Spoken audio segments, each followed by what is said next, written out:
Knocks it forward and Sergi Roberto! Stunning! Can you believe this? Oh my God!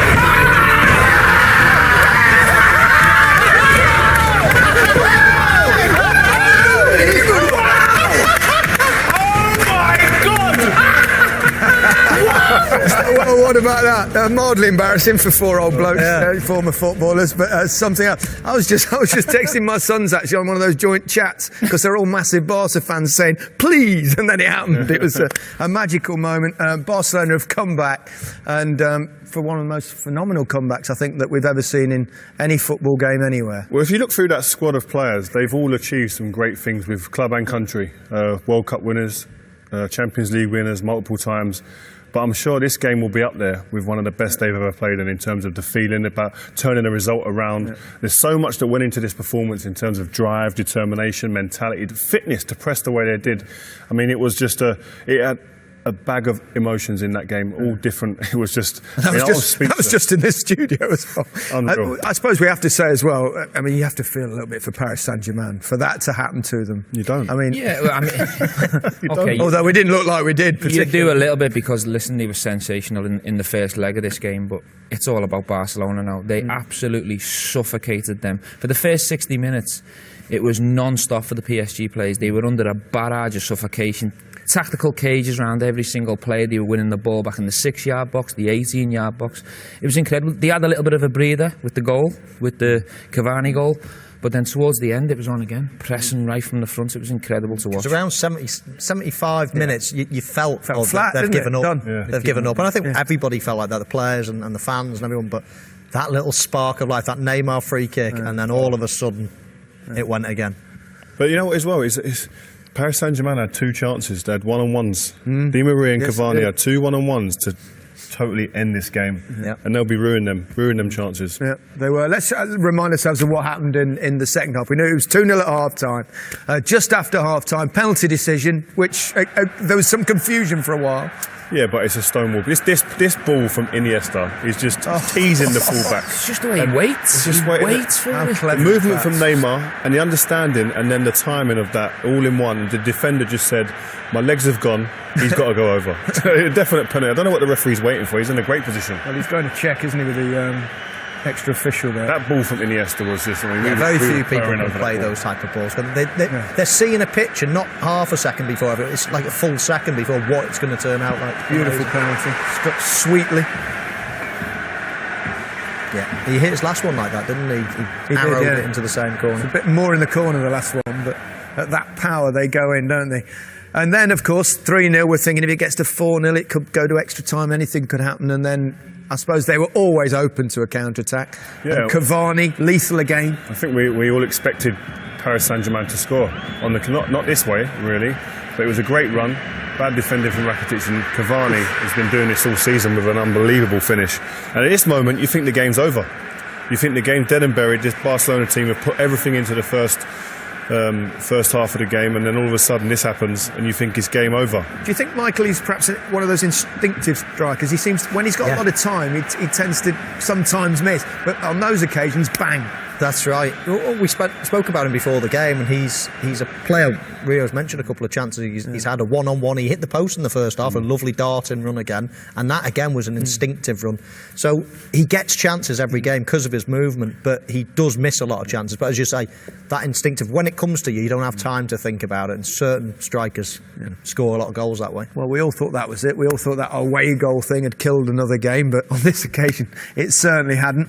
And along came Neymar, who was superb throughout, wasn't he? With this, he was the best player on the pitch. This guy, I mean, he's the heir to the throne now. When these guys, Ronaldo and Messi, go, that was ridiculous. From where it is on the pitch, he's got no right to even take that on. Every other player really is crossing that ball. And where he's put that, there's no chance for any keeper. He could have had two in there. They're not getting that. But I mean, even after this free kick, you're still thinking there's not going to be enough time for it to happen. I mean, it was a sensational free kick, fair play. But then another penalty. Let's have a look at the decision first and foremost before we see, well, Neymar stepping forward, the man in form, the man in the moment, despite Messi knocking one in earlier. What do we think? It's a great ball over the top, and I think what the defender does is he gives the referee a decision. The contact is minimal. He's clever there, Suarez, isn't but he? You know? That's what type of player Suarez is. Yeah. If you show him one little bit of weakness, he's going to pounce. Yeah. And Neymar instead of Messi on this occasion. They do swap it around occasionally. No, they changed the penalty takers, but both penalties were superb. That one had even more pressure than Messi's on, but he was never going to miss. The confidence he was showing at that point. Yeah, and then one of the moments I don't think we'll ever forget. We won't, because we've just been embarrassed on television. But it would seem like Neymar really took the game with 8 minutes to go. He's the one who had the nerve to take this game. Hold on, chop. This is brilliant. And then. The beautiful ball with his left foot and the finish. I mean, the finish isn't easy at all, is it? And you question whether it's offside to start with, but we quite clearly saw that it was onside. But most people panic in this situation, don't they? Let's just knock it in because it's the safe. Michael, I think 99% of players would have played long on the first. That's what I mean. Not cut on your weak foot and then play a dink. Yeah. You can't. It's when you say weak, you mean weaker. Weaker, in his situation, weaker, but. I think 99% of players just lob that into the box at the first occasion and panic. What they're doing there as well is passing on responsibility as well. Neymar took responsibility, took hold of this game with 8 minutes to go and said, listen, I'm going to do something special each time I get it to actually drag us back into the scenes. Okay, so much stick they got after that first game. What a comeback. Look at the emotions. Imagine emotions as well as Emery on the other side of the He doesn't look tired to me. No. He doesn't look tired to me. No, he looks full of beans, doesn't he? Imagine being in the PSG change room now. No. How do you and look at Emery as well, who's put that tactical thing where they played really deep. That's going to look bad on him now. I mean, it's fine if they'd have gone through with that away goal, but now you could see the deflation in his face at the end. He's a tactical genius, isn't he? If they go through and they've played defensively, everyone says he's a tactical genius. Now they've played defensively. They've put every man behind the ball, as we highlighted in the first half. And they've still gone out. So now people are going to question, saying, it worked so well in the first leg, why didn't you do it again? The only mistake I would say for me, with hindsight, which is a great thing, is that the way they played in the first game, pressing high, it worked so well. Why go away from that? Do that there. You need a goal. A goal will kill the game. And then I think it's easier to then go back into a block and be defensive. But it's tough, Rio. You've played the new camp. To go and press at the new camp is suicidal.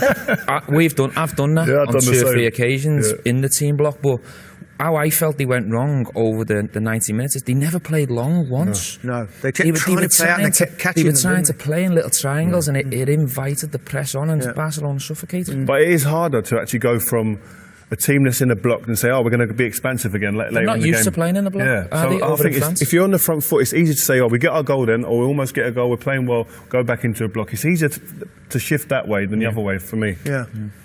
I think a lot of the time as well, as Stevie just touched on, when you're playing in France and when you virtually beat everybody every single week, there's no need to ever change your tactics. There's no need to sit back. And in the Premier League, every team goes away from home and they're the underdogs against a big team. So you have a little change and similar. Barcelona probably don't. They have one way of playing, but it's whether they would have understood how to play when they're so used week in, week out playing an attacking team in the French league.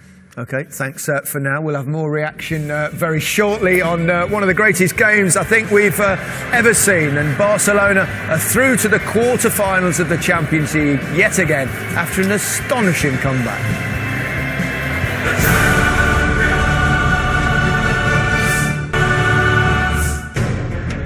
Chips it forward and Sergi Roberto has done it! Can you believe this? Barcelona!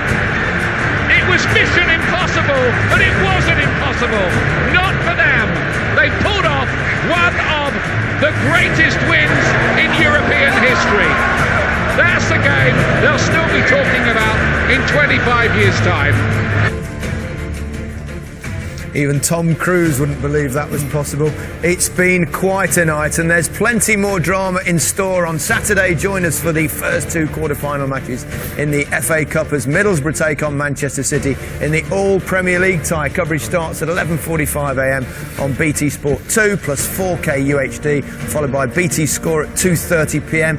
And then, can the FA Cup fairy tale continue as Lincoln take on Arsenal at the Emirates at 5pm on BT Sport 2 plus 4K UHD. Let's get back to Barcelona, where Ivan Rakitic is with Reshmin Chowdhury. Ivan, that was a bit crazy. You've just made history out there. No one has ever overturned a 4-0 deficit from the first leg. Can you put into words what that means? No. I think it's already impossible. Now maybe 15, 20 minutes after the game, I think it's too crazy. It's really unbelievable.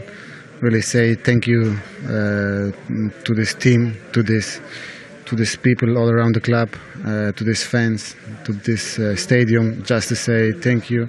And I think it was really a special day. It's really hard now to say something because I think of this first game in Paris, it was really hard for us. A lot of people spoke really hard with our team, but I think the reaction today, it was really special history, and we want to keep going on. How much did the confidence in the team and the hope that you could get through keep this all together and help you do what you did out there? It's the most important thing.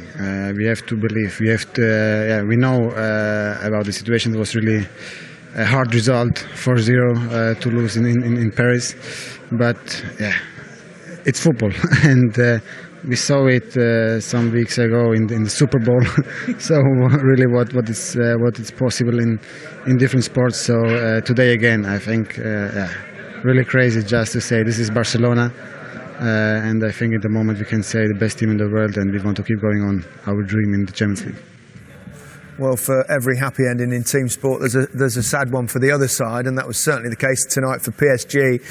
But in many ways, they got themselves to blame. They had their chances, didn't they, in the second half when it was to put it out of reach of Barcelona. Yeah, and Michael mentioned before Cavani, but he's a great striker. But the easier chances, this isn't easy. This is a great run. This is more instinctive. Yeah.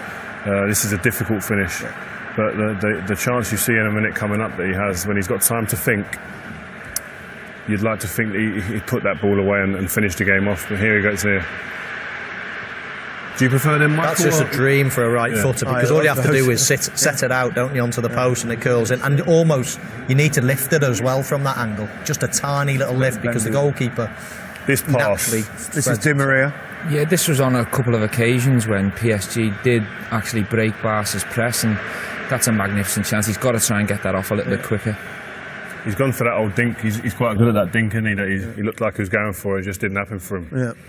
I mean, this could have a devastating effect on PSG, couldn't it? I mean, just like subconsciously or mentally in all sorts of different ways. It's a devastating defeat. It's a devastating defeat. 3 weeks ago, they put in one of the best European performances you've ever seen against the top Barcelona team. They made them look bang average, but tonight they've got the tactics wrong. Yeah, they've come very close and they've missed big chances, but they'll be going home on that flight tonight absolutely devastated. The other thing is they've normally won the league by now in France, haven't they? They're second. They're behind Monaco, so all of a sudden, everything going so rosy, it could be a disastrous season for them. But as far as Barcelona is concerned, it just adds to the legend of this team, doesn't it? Yeah, and that's just another chapter of huge brilliance and the way that this team just kind of they looked at each other. You could see the confidence. They spoke about before that we can achieve this. We can get over this line, no matter what the result was beforehand, and they've produced it.